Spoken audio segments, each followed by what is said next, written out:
और चलिए अब खबरें तफसील से देखते हैं और बात सबसे पहले बड़ी खबर की जिस पर सबकी निगाह थी। मोदी मंत्रिमंडल में विभागों का बंटवारा हो गया है। गृह मंत्रालय अमित शाह संभालेंगे, वहीं निर्मला सीतारमण के पास वित्त मंत्रालय की जिम्मेदारी होगी। वहीं नितिन गडकरी को एक बार फिर से सड़क एवं परिवहन मंत्रालय दिया गया है। रविशंकर प्रसाद को कानून मंत्रालय दिया गया, जबकि राजनाथ सिंह रक्षा मंत्री होंगे।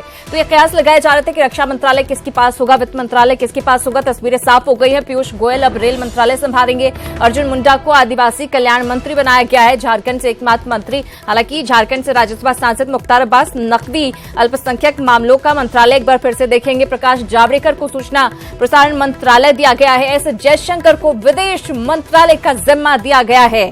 इससे पहले विदेश मंत्री थी सुषमा स्वराज, इस बार एस जयशंकर जो कि एक नया चेहरा है जिस पर प्रधानमंत्री ने भरोसा जताया है और उन्हें विदेश मंत्रालय का जिम्मा दिया गया है। वहीं दिल्ली से हर्षवर्धन जो सांसद हैं उन्हें स्वास्थ्य मंत्रालय का जिम्मा दिया गया है। स्मृति ईरानी जो अमेठी से जीत कर आई हैं, महिला बाल विकास मंत्रालय उन्हें दिया गया है। नरेंद्र सिंह तोमर मध्य प्रदेश से कृषि मंत्रालय का जिम्मा इन्हें दिया गया इस बार। धर्मेंद्र प्रधान को पेट्रोलियम मंत्रालय का जिम्मा दिया गया। रमेश पोखरियाल निशंक को एचआरडी मंत्रालय, प्रहलाद जोशी को संसदीय कार्य मंत्री, साथ ही थावरचंद गहलोत को समाज कल्याण मंत्रालय दिया गया है। वहीं गिरिराज सिंह को फायर ब्रांड नेता गिरिराज सिंह को पशुपालन मंत्रालय दिया गया है। किरेन रिजिजू खेल मंत्री होंगे। तो विभागों का बंटवारा कर दिया गया है और नाम तय हो गए हैं जिस पर सबकी निगाह थी। तस्वीर अब पूरी तरह से साफ हो गई है। अमित शाह कौन सा मंत्रालय संभालेंगे, इस पर बहुत चर्चा हो रही थी। अमित शाह गृह मंत्रालय देखेंगे, ये चर्चा चल रही थी कि आखिर कौन सा विभाग होगा, जो रक्षा मंत्रालय है या फिर वित्त मंत्रालय। अरुण जेटली चूंकि नहीं है मंत्रिमंडल में तो कौन संभालेगा। तो वित्त मंत्रालय का जिम्मा निर्मला सीतारमण को दिया गया। एक बार फिर से बड़ी जिम्मेदारी निर्मला सीतारमण के पास। इससे पहले रक्षा मंत्री थी, रक्षा मंत्रालय का जिम्मा राजनाथ सिंह को दे दिया गया है। वहीं नितिन गडकरी का विभाग दोहराया गया। सड़क परिवहन मंत्री एक बार फिर से उन्हें बनाया गया है। रविशंकर प्रसाद जैसा कि पहले से ही समझा जा रहा था कि उन्हें बड़ी जिम्मेदारी मिलेगी, तो कानून मंत्रालय एक बार फिर से उनके पास है। पीयूष गोयल रेल मंत्रालय संभालेंगे। अब अर्जुन मुंडा की बात करें तो जैसा कि उम्मीद जताई जा रही थी, झारखंड से आदिवासी चेहरा हैं, उन्हें आदिवासी कल्याण मंत्री बनाया गया है। वहीं मुख्तार अब्बास नकवी पहले भी अल्पसंख्यक मामलों को देख रहे थे, इस बार फिर से अल्पसंख्यक मामलों का मंत्रालय उन्हें दिया गया है। वहीं प्रकाश जावड़ेकर को सूचना मंत्रालय दिया गया, सूचना प्रसारण मंत्रालय।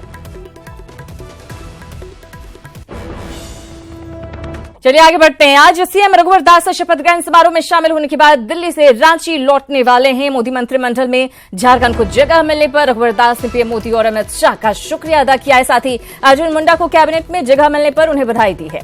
न्यूज 18 से खास बातचीत में रघुवर दास ने दावा किया है कि आगामी विधानसभा चुनाव में बीजेपी 2/3 बहुमत से बड़ी जीत हासिल करेगी।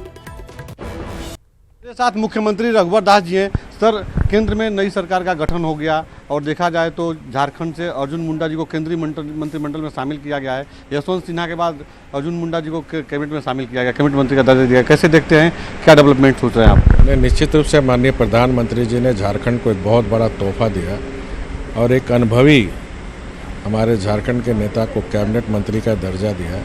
इसके लिए माननीय प्रधानमंत्री जी को बहुत बहुत बधाई, हमारे राष्ट्रीय अध्यक्ष अमित शाह जी को बहुत बहुत बधाई, साथ ही माननीय अर्जुन मुंडा जी को भी ढेर सारी शुभकामनाएं। सर, लोकसभा चुनाव में बहुत ही बेहतर प्रदर्शन रहा बीजेपी का, अब सामने विधानसभा चुनाव है, क्या कुछ तैयारी है, क्या कुछ रहेगा मुद्दा? विधानसभा चुनाव में भी इससे बेहतर परिणाम आएंगे मोदी जी के नेतृत्व में और 2/3 majority Bharatiya Janata party NDA को आने जा रही है। बहुत बहुत धन्यवाद सर। तो सीधे तौर पे कहना है रघुवर दास जी का कि विधानसभा चुनाव में बहुत अच्छा परफॉर्मेंस होगा और जो अर्जुन मुंडा को कैबिनेट मंत्री का दर्जा दिया गया उनको बधाई, प्रधानमंत्री को बधाई, नई सरकार में हम लोग अच्छा करेंगे। कैमरा पर्सन योगेंद्र के साथ राजीव तिवारी, न्यूज 18 दिल्ली। तो सीएम रघुवर दास ने एक बार फिर से दावा किया है कि विधानसभा चुनाव में 2/3 बहुमत से हम जीत हासिल करेंगे। वैसे इस बार बीजेपी ने संथाल में सेंध लगा दी है, लिहाजा बीजेपी के झारखंड चुनाव प्रभारी मंगल पांडे ने दावा किया है कि झारखंड के आदिवासियों को केंद्र सरकार की नीतियां रास आई हैं। मंगल पांडे ने भी दावा किया कि विधानसभा चुनाव में बीजेपी बड़ी जीत हासिल करेगी। पार्टी एनडीए ही हमारे विकास की, हमारे हित की चिंता करती है। उसका अनुभव किया उन लोगों ने प्रत्यक्ष 5 साल में और उस अनुभव के कारण हमको ताकत मिली यह बात समझाने में कि हम जो कहते हैं वो करते हैं। सबका साथ सबका विकास हमारा नारा नहीं है बल्कि मिशन है और इस बार जो आदिवासी भाई बहन हैं उन लोगों ने ये निर्णय किया कि अब विकास के साथ चलेंगे। और निश्चित रूप से दुमका सीट हमारे लिए एक चुनौती रहती थी और हम सब लोगों ने उस पर विशेष तौर पर फोकस भी किया था कि शिबू सोरेन जी और उनकी पार्टी ने उस क्षेत्र का विकास नहीं होने दिया। लोगों को ऐसा रखते थे कि उन तक विकास पहुंचे ही नहीं और उनको उसी नाम पर राजनीति करते रहे। लेकिन हम लोगों ने विकास की किरण पहुंचाई और जनता का आशीर्वाद मिला और इस बार संथाल में भारतीय जनता पार्टी ने बहुत शानदार प्रदर्शन किया। अगली खबर का रुख करते हैं। आज झारखंड में हत्या की 2 बड़ी घटनाओं ने प्रदेश वासियों को झकझोर कर रख दिया। हम आपको तस्वीरें भी दिखाते हैं किस तरह से इन घटनाओं को अंजाम दिया गया है। हम आपको बता दें कि ये 2 तस्वीरें आपके सामने हैं, अपनी टीवी स्क्रीन पर आप देख सकते हैं। पहली तस्वीर पलामू की है, जहां अस्पताल कर्मी की निर्मम हत्या कर दी गई। हैरानी की बात है कि घर में घुसकर धारदार हथियार से हत्या की गई, वो भी थाने से महज चंद कदमों की दूरी पर। जिस शख्स की हत्या हुई है वो पांकी अस्पताल में संविदा पर कार्यरत था। वहीं दूसरी तस्वीर आपके सामने है, देवघर के अमगढ़िया गांव की तस्वीर है, जिसमें भूमि विवाद में 1 साल के एक नाबालिग की बम मारकर हत्या कर दी गई। बताया जा रहा है कि मृतक के नाना का गांव के ही कुछ जमीन कारोबारियों से विवाद चल रहा था। पीड़ित ने पहले ही मामले में एफआईआर भी दर्ज करवाई थी, लेकिन पुलिस ने आरोपियों पर कोई कार्रवाई नहीं की। पुलिस की लापरवाही का नतीजा हुआ कि एक शख्स की जान चली गई। फिलहाल कुछ लोगों को हिरासत में लेकर पूछताछ की जा रही है। तो अपराध की ये 2 खबरें, जिसके बाद हड़कंप मचा हुआ है झारखंड में। तस्वीरें आपके सामने, पलामू में अस्पताल कर्मी की निर्मम हत्या की गई। वहीं देवघर में 14 साल के नाबालिग की हत्या भूमि विवाद में कर दी गई है।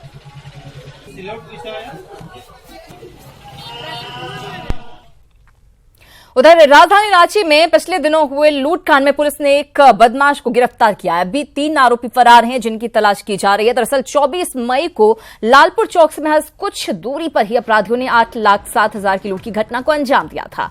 वहीं 27 मई को रांची के खेलगांव में लूट की बड़ी घटना को अंजाम देते हुए अपराधियों ने हथियार के दम पर व्यवसायी से 12,50,000 रुपए लूट लिए थे।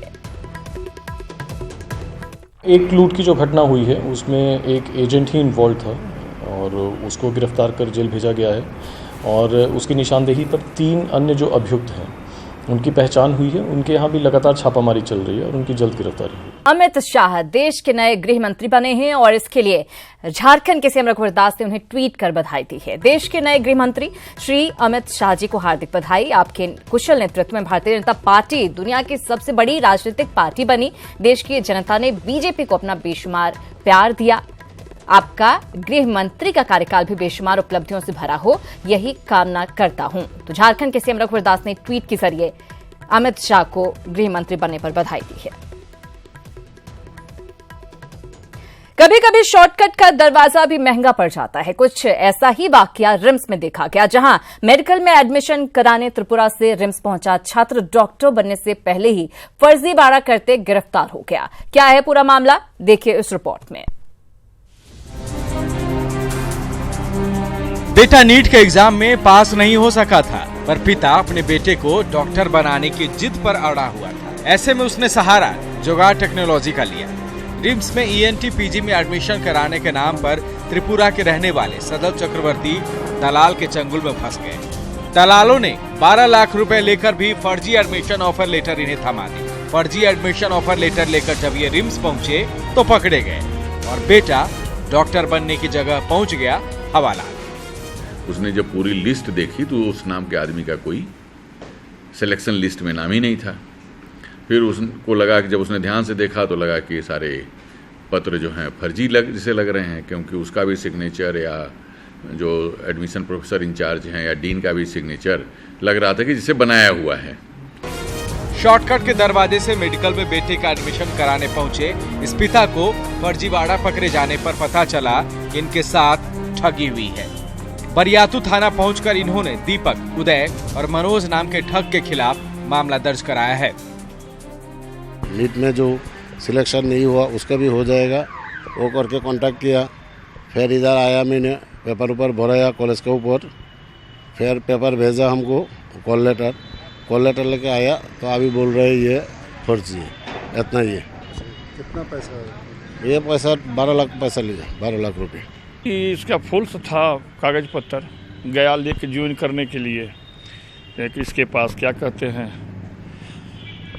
डायरेक्टर के पास। डायरेक्टर देखा कागज, कहा कि नहीं ये गलत कागज है।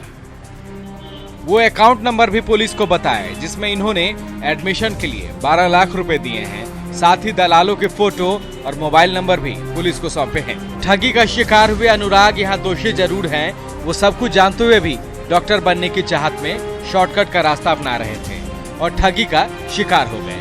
पर सवाल अब पुलिस वालों के सामने है और जिसका जवाब वो जानना चाहेगी कि वो गिरोह कौन है जो फर्जी तरीके से रिम्स जैसे संस्थानों में भी एडमिशन कराने के नाम पर छात्रों को ठगता है।